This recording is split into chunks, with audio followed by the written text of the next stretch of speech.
is it like shh? Is that normal? What's like what? The monitors are like shh.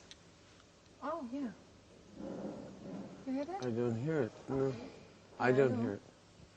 Might be, I don't know what it is. I don't hear. Oh, wait. Like a refrigerator. I think, yeah, it sounds like a refrigerator, like the air conditioning. Yeah. But it's that. It's coming out of the monitors. Yeah. Oh, well, we get the monitor man to turn it.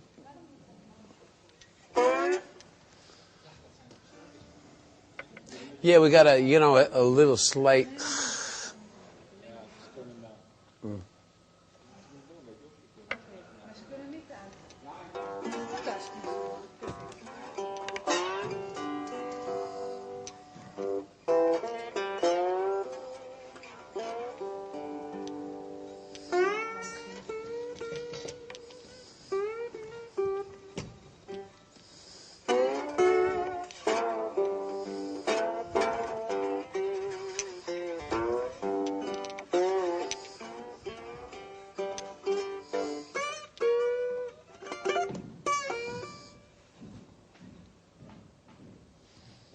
Dank.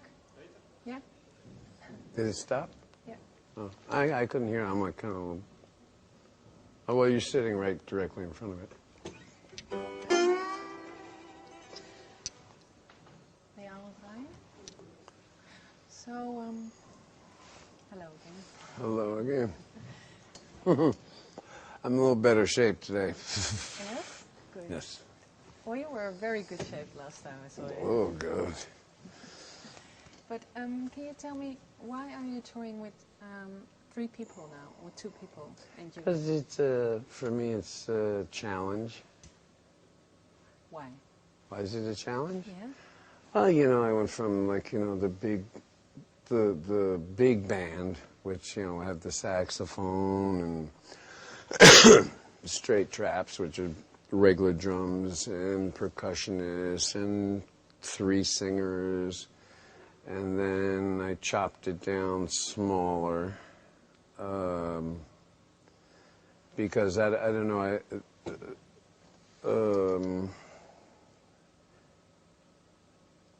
actually, in a funny way, it's like it's less work this way. I can just, you know, sing and do what I do. It's more, for me, it's more real. You know, everything, it's like, I think we don't really, I mean, it's not that we don't care about the audience, it's we're playing for each other. And if we're having a good time, they're going to have a good time. But I have a saying that when the lights come on and the money comes out, that's when I make mistakes. It becomes then all of a sudden showbiz and, you know, more like a big show, you know. I think that this is more like what I would do just for fun, you know what I mean, at home. Like I can sit with David if they say I was at home or something, just, you know, sit and mess around and play, and I never make a mistake then. I mean, of course I make mistakes, but it's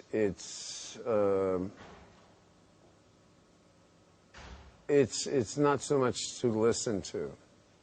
And I think that for me, the beauty of a lot of music is what's implied and not really heard. You're not you think you're hearing it, but it's not really there. Do you know what I mean? Mm-hmm. And so it gives me a chance to do things that I can't really do with the big band, you know.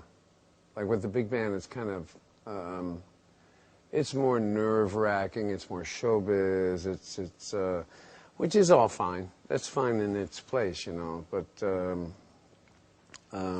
somebody once said to me, you can't get any better than real, which I do believe that.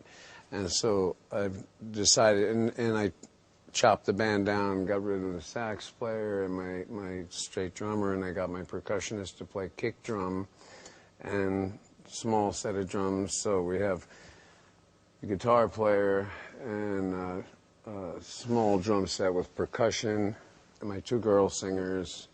They're great. Yeah, they're incredible. Yeah, they're very, very good. That's New Orleans for you. They have incredible musicians there. And with the guitar player. Now, again, once you get used to that, I've been doing that for about 5 years now. And so they were on my tail to kind of do an acoustic thing, you know, with just me and Freddie, the guitar player. But I don't really like that much guitar. I'm a guitar player, and I don't like that much guitar. It's a bit cliche, you know what I mean? This is more of a challenge.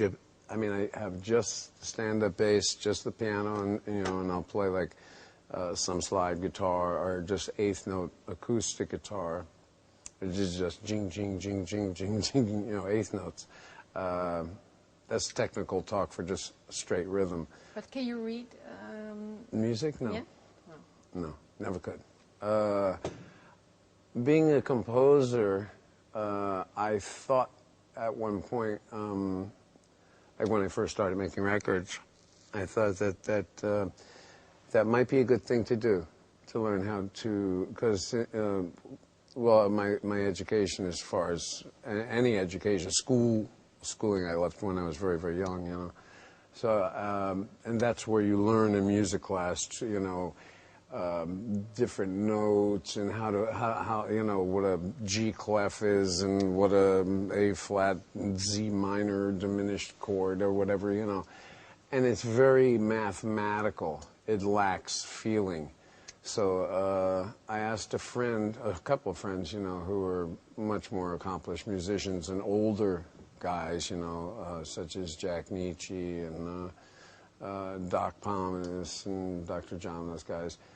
You know, I said, you know, I feel weird, you know, I'm a songwriter, but if it wasn't for the Japanese small little recorder that I'll, you know, if I write a song, I'll push the record button, I'll sit there and I'll play it in the bedroom, you know, and then I rework that and I work with the text and then revise that, and then it gets into the production of what you hear on a record. But this is more like the way I would play it at home, you know what I mean, just for fun. And I think it's a challenge because it forces me to become more of myself, really myself. Because the character Willy DeVille, you know, the guy with the pompadour, you know, Captain Hook, whatever, he's hard to live with, and it's hard when I come off to calm down. Why is he hard to live with? Because he takes up a lot of space. Takes up a lot of space, huh? Away from the music, or? No, I just you become bigger than life, and you find that when you're talking to people that you take up most of the conversation, which to me I think is getting kind of hung up in that pop star or showbiz thing. You know, you take up a lot of room in the room. You know what I mean? You really have to separate the stage persona from, say, like right now, this is the way I am normally. I'm just normal. I'm just a normal person. I like to think of myself as, yes, a composer and a stage performer, producer. I do my own records, and a fan. And see how I just did that to you? I mean, you went to ask me a question, and right away I wrote over you. You know what I mean? And I have to learn to listen more instead of talk so much, because that's what I am, a vocalist. But I have to learn to control that, you know, and just be normal. It's hard for me to be just normal under these circumstances, you know. But you ask the guy, what is normal? So what's normal? What's normalcy? I don't know. Whatever it is, I think it's not so much getting hung up in the word normal. It's basically just being human, not being uppity and all those things that I don't particularly like about pop stars or rock stars. You know, fat heads, you know. I don't know everything. I used to think I did. And as you get a little bit older, you realize that you don't, and that you know less now than you thought you knew. You know, you think you know everything when you're 27. You know what I mean? When I first got my record contract, I was 27.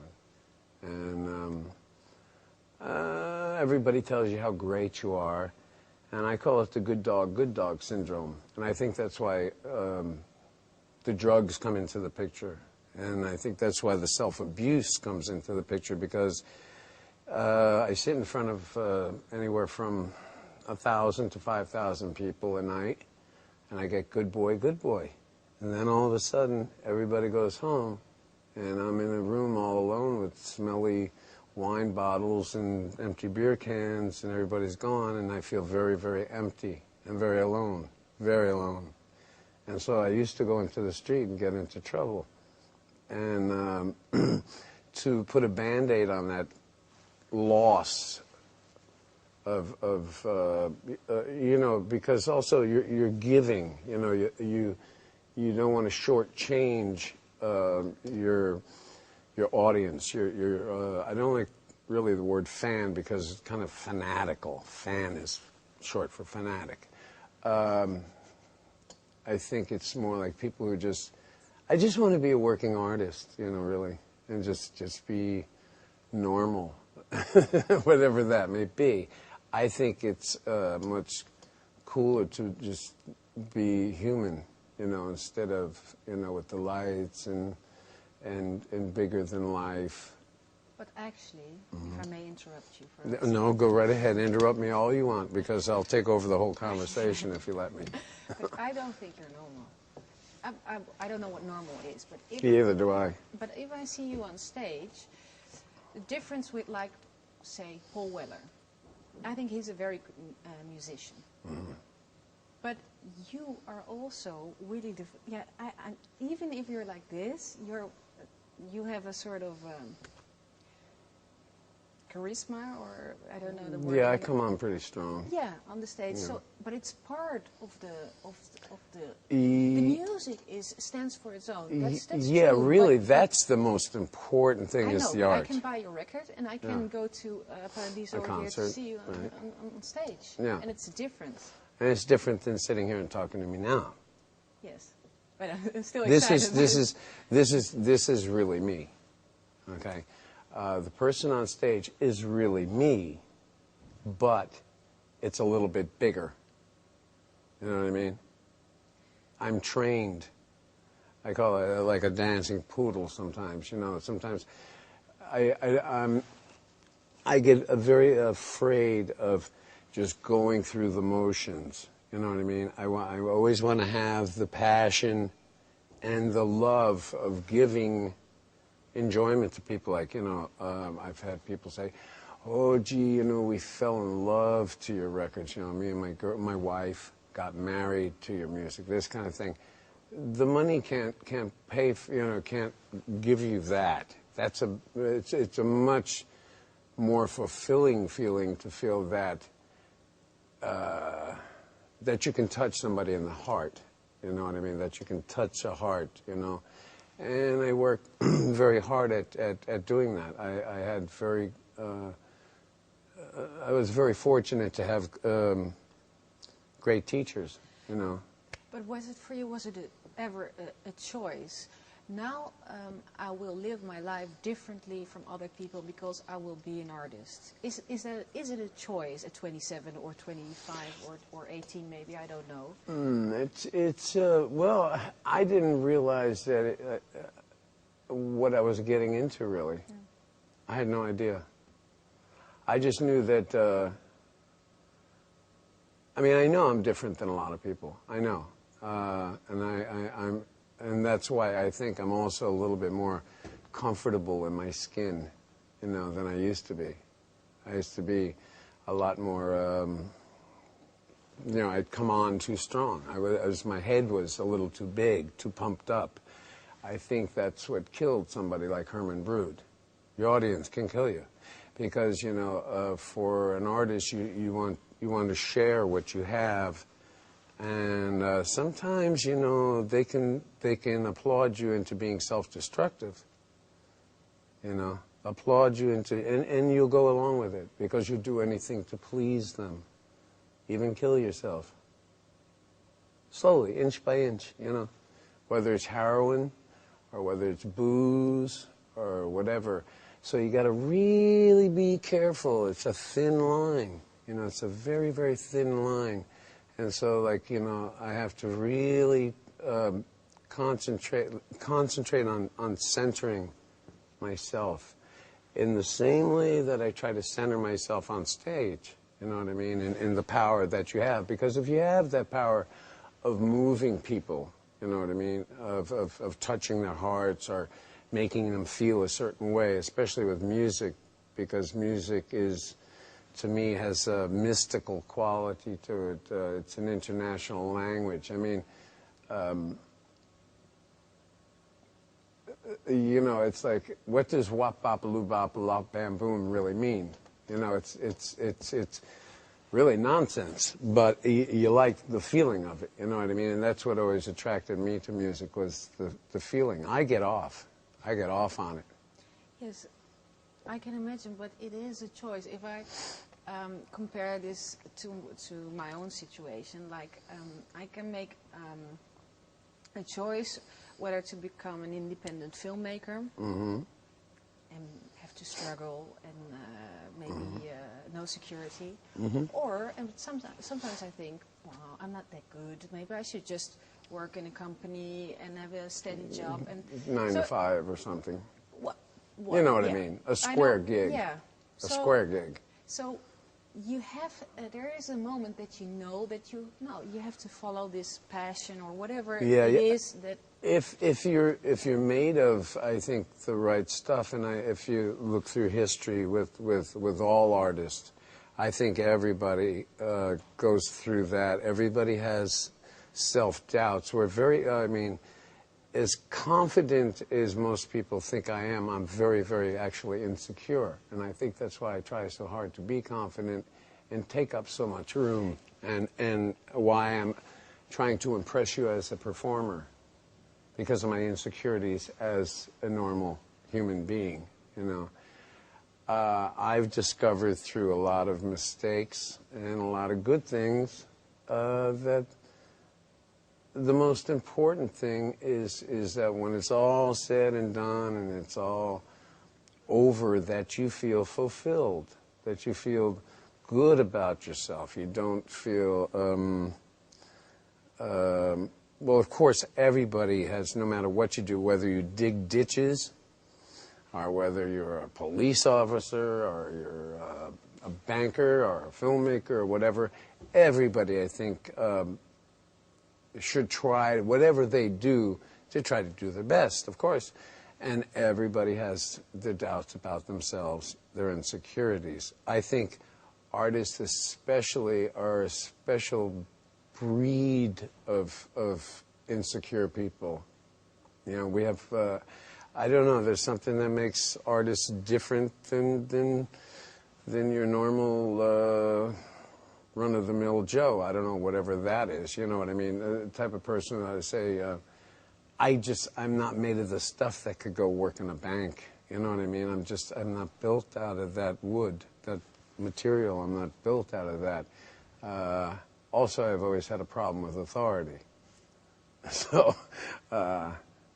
this way I get to do what I want. I get paid for it. But, you know, whether you have 21 horses or whether you have in a big mansion with a swimming pool and a limousine and a Cadillac and all that stuff, you know, is that, you know, I see a lot of young artists, you know, come up and make the same mistakes that I made, as far as no matter how much money you have in the bank, it's not going to bring you happiness. So the little funny, simple, the dumbest things make you happy. You know, it's like, you know, it's like the simplest things are really the perks in life. You know what I mean?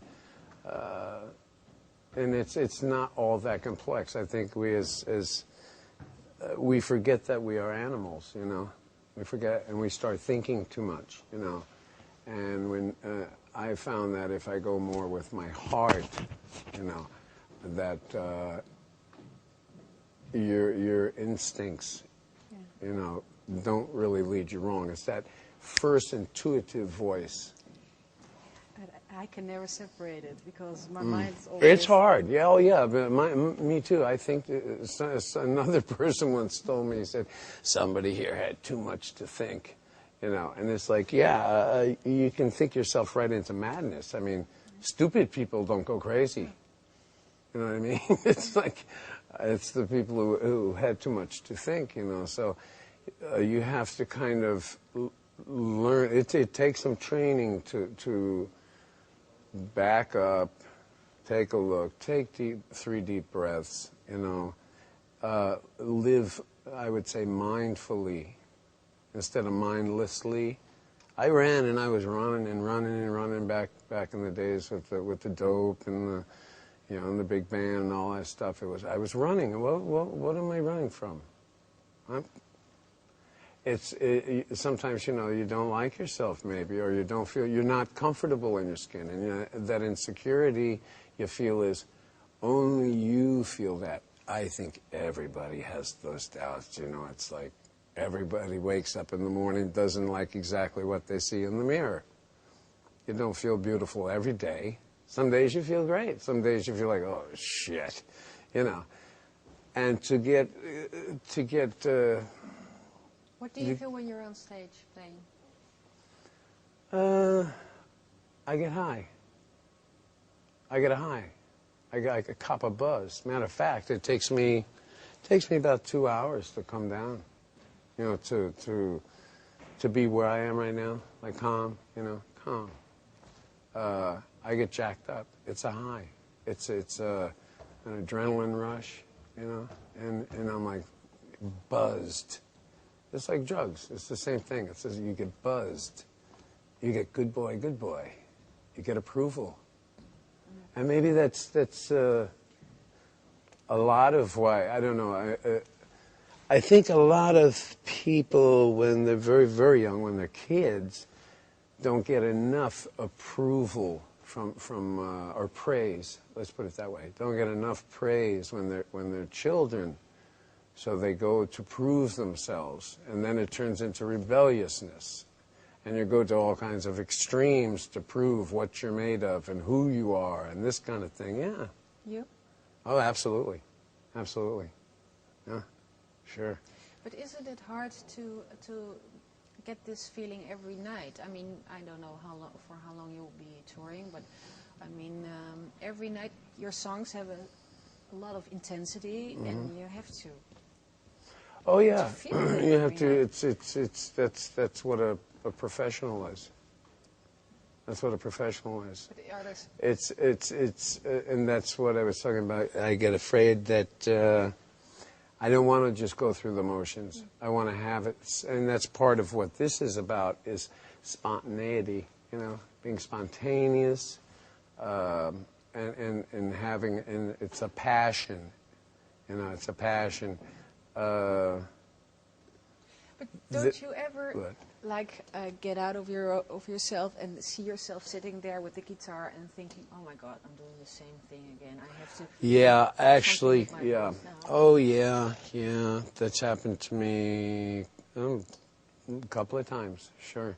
I can remember I had somewhat of like a nervous breakdown at one point. I remember being in Rotterdam.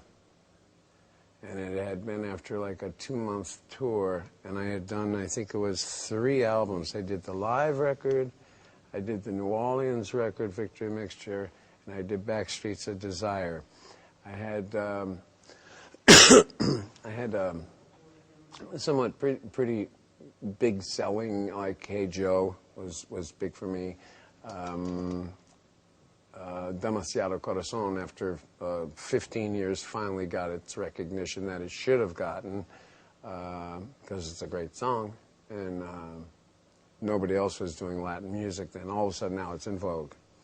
You know, history is not kind to those who try to rush it, you know.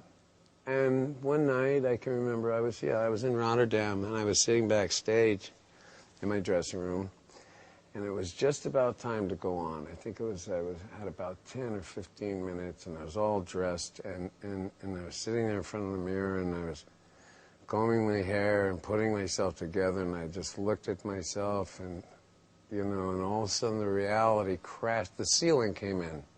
I had no more to give. I didn't have that thing that makes it magic for me, that high. I just didn't want to do it.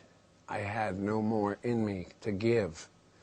Now, there's the other feeling, which is, okay, if you do a show and say it's, you know, in your heart when it's passable. But that's about all it is. It's just passable. And somebody comes up to you and says, that was the greatest show I've seen in my life, and God, you were so good. And you know, that makes you feel so empty.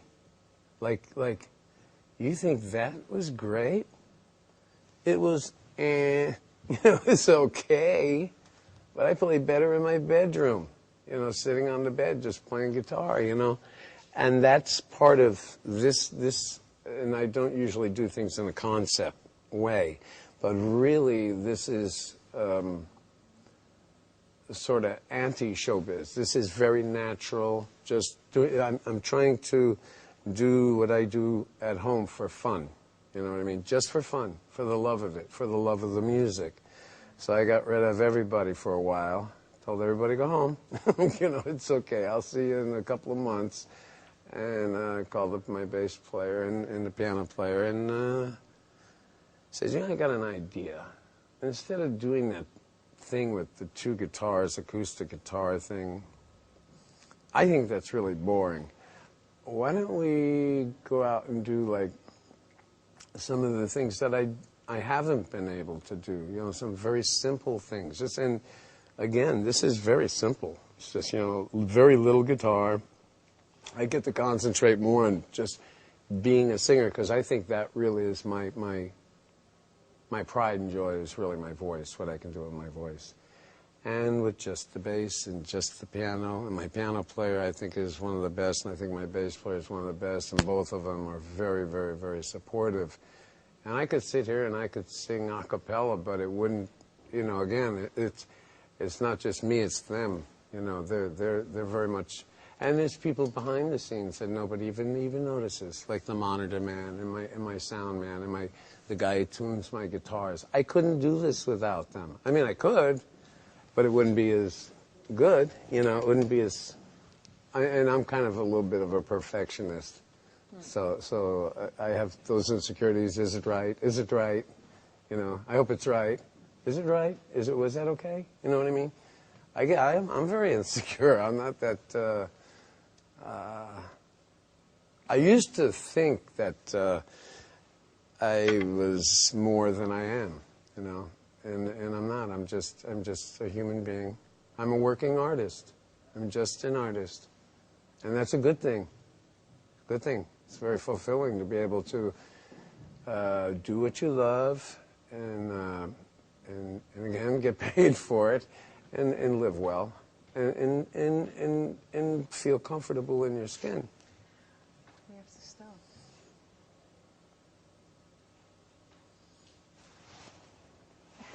stop. Time? Yeah? Oh, the roses are here. See, now where would I be without Teapot? I'm telling you. You know, when I went up there to eat, he cleans the piano. He's very conscientious. But roses, this is Willy DeVille image thing. Well, it's just, it's become that way. It's become that way. I think it's something that other artists don't do, no. You know, and I think it's just something so simple as that is beautiful, you know, and that's what we're trying to do is, again, you're shooting at the heart. You're trying to, you know, create something beautiful. Mm-hmm. I was talking to a journalist today, and he asked me, why are you doing this? What, the roses or the music? No, this whole thing with just the bass and the piano and me singing. And I said, well, because it's a challenge for me just to sit there and sing and entertain people just with a piano and a bass. I don't know any, well, I can't say that. I shouldn't say that. I'm sure there are other people who can do that, but the thing is that I'm good at this, and so I just take the minimal amount of stuff and try to create something beautiful with that. And that, to me, is, that's creativity, is working with a minimal amount of things and creating something very, very beautiful out of something very, very simple. Yeah. Can I interrupt you? People coming in. Oh, we have the audience coming in? The audience Oops. coming in. So we have to move. Yeah, we'll continue this later. Yeah. Yeah, okay.